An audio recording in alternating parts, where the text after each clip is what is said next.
I'm Tracy Sabol. Tonight on EWTN News Nightly, the Pentagon defends its pro-abortion policy. We are not paying for abortions. How a Republican senator is taking a pro-life stance against the Defense Department.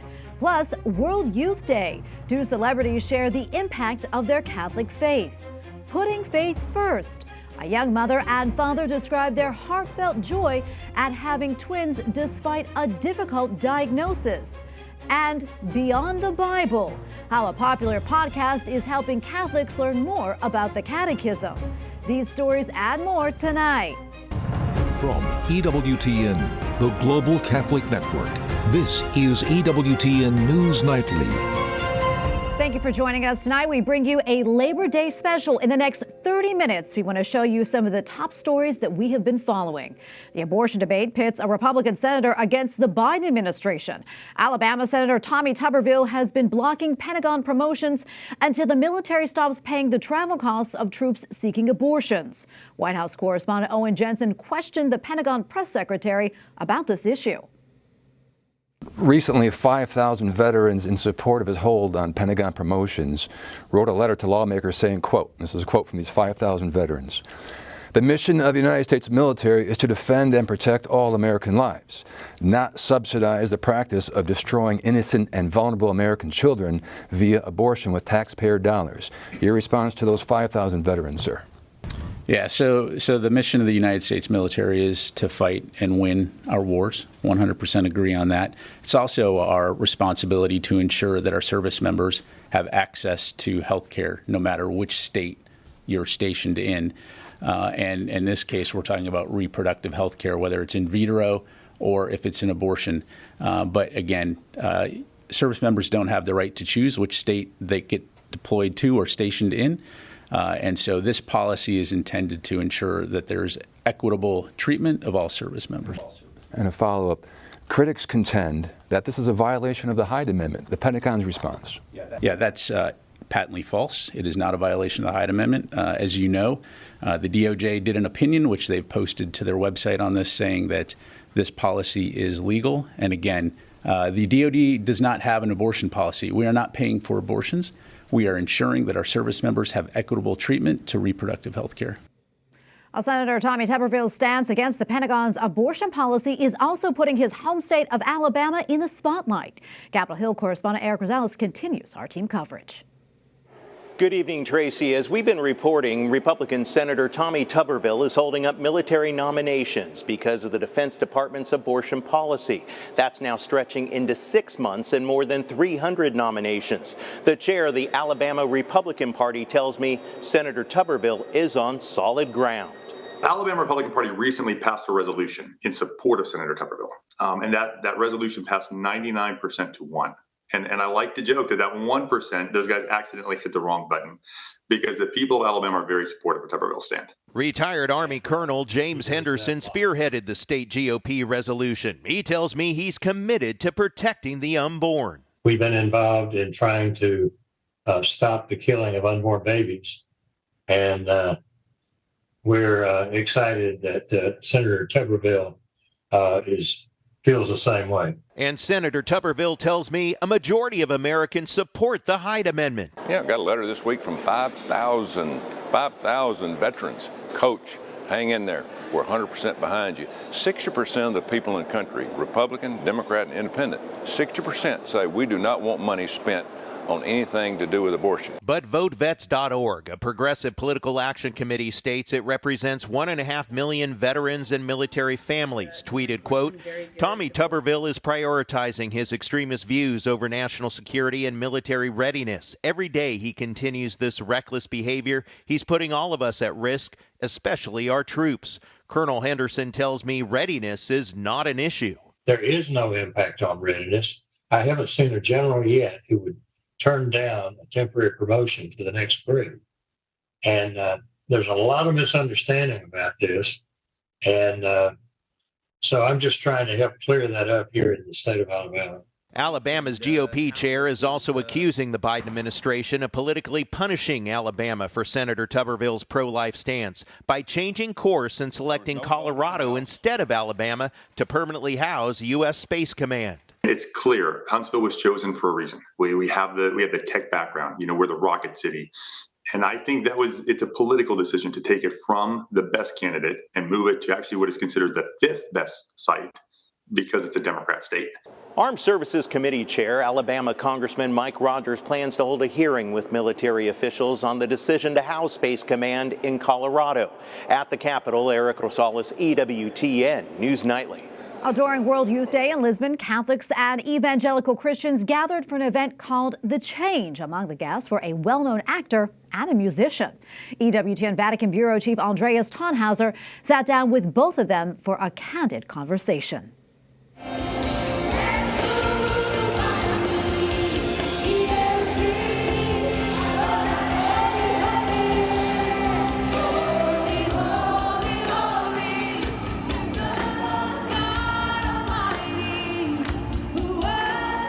Many pilgrims of the World Youth Day, but also other peoples from other denominations came here to the stadium to witness an event called The Change.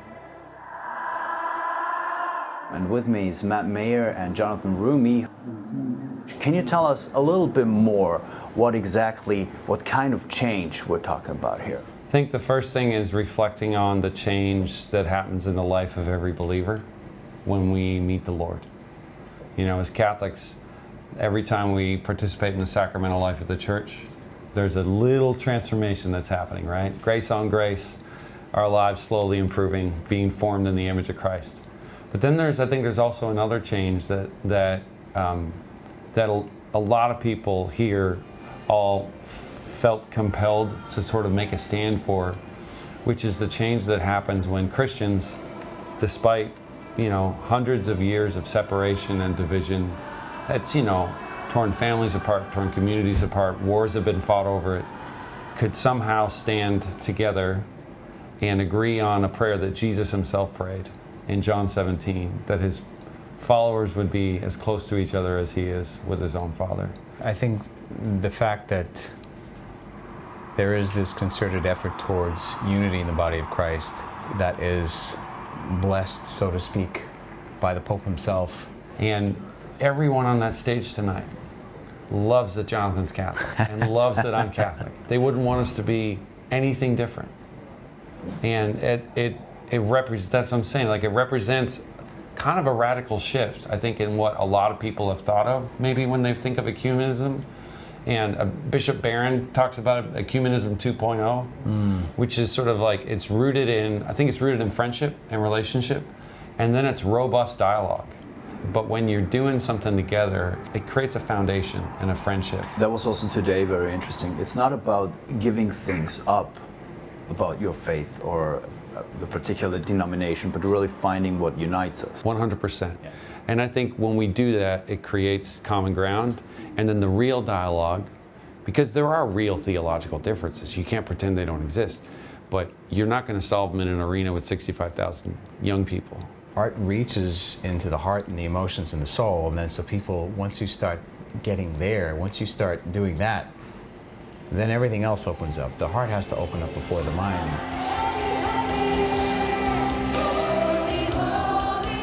I think it carries on the legacy of John Paul the Great and Pope Benedict and what their vision of the promise of what World Youth Day could be. John Paul II started World Youth Day because he knew the youth are not the church of tomorrow, they are the church of today. And we need their energy and vitality. What do you hope that the young people who came here to this event will take with them? Renewed zeal to dialogue with people that, may not believe exactly what they do, but to hold fast to, especially as a Catholic, to hold fast to the things that you abide by, the sacramental life, and to be, I think, witnesses as to why we believe what we believe, to be able to share that in love with people, to draw people into it.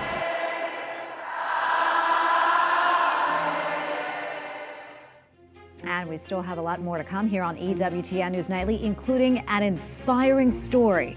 Meet a couple that put their faith in God first when they were faced with a difficult diagnosis.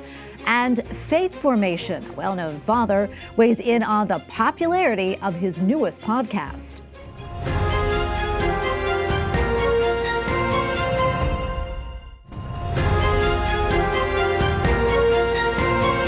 Welcome back to our EWTN News Nightly Labor Day special. A couple in Michigan offers inspiration through their faith. They made a life-affirming decision when they found out they were expecting a special set of twins. Their babies were conjoined from the chest to the abdomen and shared vital organs like a heart and a liver, making their diagnosis life-limiting. Nicole and Austin LeBlanc said sadly, instead of a baby shower, they had to plan a funeral for their conjoined twin girls. But the Catholic couple says they resisted calls to have an abortion and add their twins gave them hope and inspiration. Joining us now are the expectant parents, Nicole and Austin LeBlanc. Thank you both so much for being here and sharing your story with us. We're praying for you all and your baby girls. Nicole, I want to start with you first. If you don't mind, tell us about that moment when you first found out that you were pregnant. You know, what was going through your mind and how you were feeling at the time? Well, as any, mom who wants to have a baby so bad, it's just a miracle to see the two little lines pop up and the little digital test say pregnant. I mean, you should be feeling so much joy at that time. And it's truly a gift that I was able to experience that. And despite the first trimester nausea and discomfort, I mean, it's all completely worth it, part of the pregnancy process.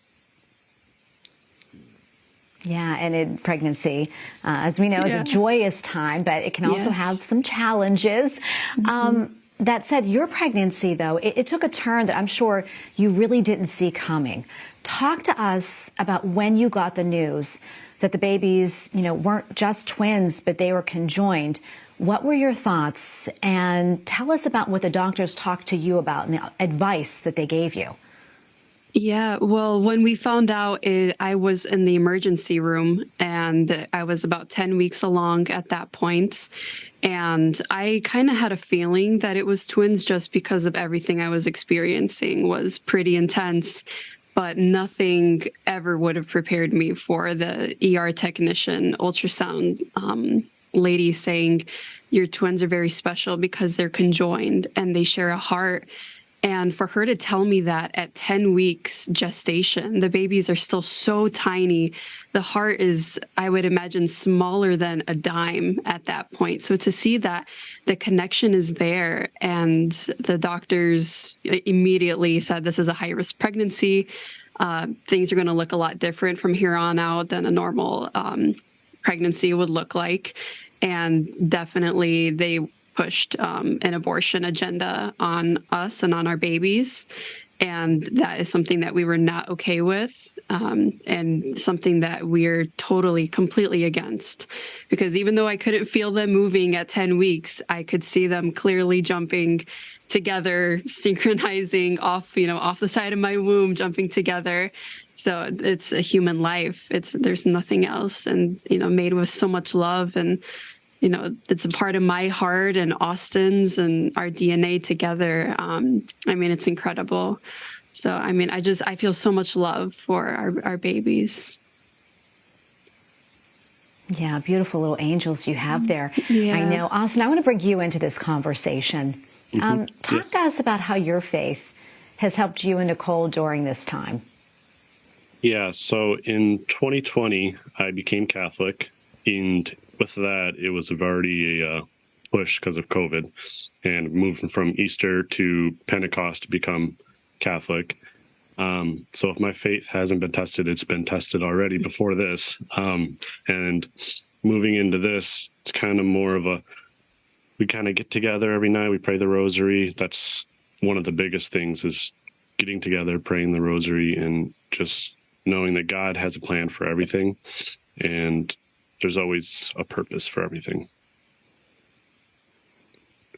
Absolutely, there is. Nicole, I want to ask you this, and Austin, you can answer too if you want. I'm curious, how have people reacted to your decision to continue carrying the babies? knowing likely that they may not survive? Yeah, at first I was really hesitant about making this pregnancy public in the first place. When the doctors told me this wasn't going to be viable at that time, I was just really asking for prayers. I just took to social media. I didn't know what else to do. I was really asking for prayers and discerning what am I going to do. But the fact that I'm 29 weeks now, the babies are still here. They're jumping. I've gotten a lot more positive feedback than negative. A lot of people like to assume that our babies are in pain, and that is simply not true. This is all that they know. They're growing appropriately for, despite facing each other perpetually. This is all that they know, and there's no reason that they would be in any pain. The doctors have assured me. So the pro-life community is absolutely amazing. They have made they encouraged me to make a baby shower list registry on Amazon, and that was all of the things that I had were quickly purchased, despite even if they were to live for a day. Despite their diagnosis is not very likely, but we leave that all in the hands of God. So many people are praying, and I really think that the pro-life community is growing, and I know that our testimony will be part of that, and I hope to do more work in the future as well. That's so wonderful. We're almost out of time, but Austin, I know that you and Nicole, you picked out names for the girls. If you don't mind, could you share those names with us and tell us about the significance? Yeah, it's Maria Therese and Rachel Claire. So we picked out names for if it was boy or girls because we didn't know what it was going to be yet. So we had sets for both. But it's just those two women in our faith have been very, very strong. And yeah, Maria Moore, we wanted it to be a gift for Our Lady. We definitely want to have our babies just have a gift to our Blessed Mother. So Maria, the Latin name for Mary, and Rachel, I've always had a special connection with the Old Testament story of Rachel. So Maria Therese and Rachel Claire. Well, God bless you both, and God bless your beautiful little baby girls. Thank you for sharing your story with us, and please be assured of our prayers for all four of you. Thank you again. Thank you. Thank you. Rachel Claire and Maria Therese LeBlanc were born alive and were baptized and confirmed before taking their last breaths. Nicole and Austin LeBlanc shared these pictures of their sweet little angels with us, and they say their girls were held and loved here on earth, and now they are enjoying the beauty of heaven. Up next on EWTN News Nightly, understanding our Catholic faith. Father Mike Schmitz joins us with an easy-to-use guide. Plus, a prayer for workers as our Labor Day special continues.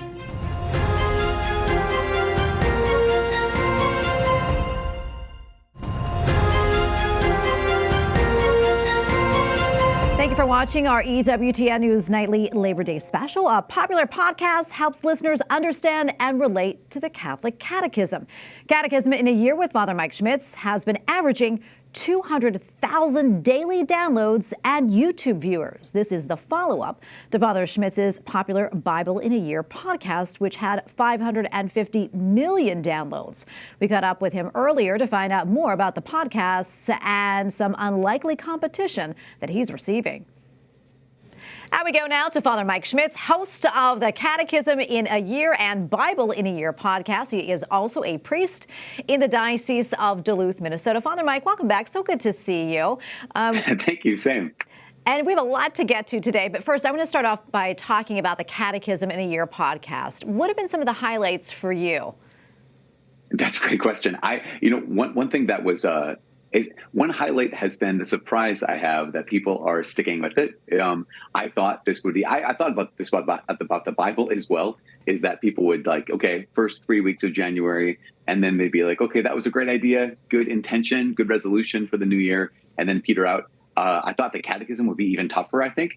I've talked to so many people who have said that they have, the Catechism I think is a harder start, but many people have said that it's an even better, they've gotten a lot out of it. I mean, a lot of things when it comes to the Bible is super good, I think. And I can't say enough about how grateful I am for doing the Bible in a Year.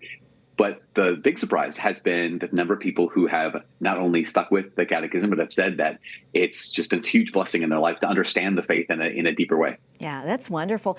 I understand you're also branching out into video. Tell us about that. So one of the things that Ascension has done is they have taken the audio for the Bible in ear and the Catechism in ear. And so every day when an episode drops on Spotify or on Apple Podcasts or whatever, they also have a YouTube channel. So people can actually read along to the transcript as it's going. So whether it's the Bible, they can see the words on the screen, or the catechism or the commentary, it's all right there. So it's one of those really cool things where it not only has the ability you can listen to it if you want, but you also can listen and read even if you didn't have a Bible in front of you or the catechism in front of you. So the YouTube channel is just really cool. Yeah, that's really great. I mean, that's helpful for a lot of people indeed.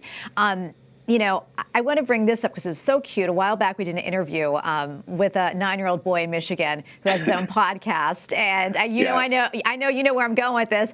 And he says that he was inspired by your work, which is just amazing. Praise be to God. When you heard about this little boy, what did you think? I mean, what was your reaction?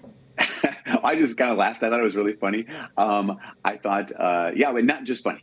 Also edifying and all the good things too. But I just thought that's really cool. And then I read deeper about I think how he's doing like one episode a week, which I think just is really incredible to tell those Bible stories. And just is discerning at 9 years old of what God wants in his life and what wants him to do. But he right now doing producing content of just telling stories of the Bible is awesome. I think sometimes we get so caught up in what will God want me to do in 20 years from now, like someone if they're 9, as opposed to thinking like, what could I do right now? And for him to have that initiative, I thought he's a homeschooler because all of the greatest, most creative, imaginative, and then initiative people I've met have almost always been homeschool kids. So maybe he is. I'm not sure if he is or not. But I thought, what a gift he is to be able to just take this idea and then run with it with his family. Yeah, it really is a great idea and inspiring to others too. And you inspired him, so that's wonderful. Why do you think, podcasts, and in particular your podcast, has become so popular and just a great way for people to learn the faith? What have you been hearing from people about that? Yeah, well, one thing I think is there has been a desire. So the Bible and the Catechism, I think, are two different kind of animals in the sense that when it came to the Bible, there are so many people who have said, I've always wanted to read the Bible. I've always wanted to know what's inside this book. I've always wanted to know my faith. I've always wanted to know the story. Like I've always wanted to know. And so the Bible in Ear podcast made it really just easy. You just press play. And not only that, I mean, I think there's 3 elements to that. One is you just press play. It's easy. The second thing is they were like, how do I go through this? I don't know how to proceed. And since we use Jeff Caven's Great Adventure Bible Timeline as kind of the template for the guidance through this, it's like, okay, so this is the map. And then the third part being the commentary afterwards. So it usually in the Bible in Ear, what I'll do is read the scripture and then give some kind of commentary. And that's some guidance. I don't know how many times I've talked to people who said, I went through the whole, I listened on that day, whatever day it was, because there was like, I pressed play.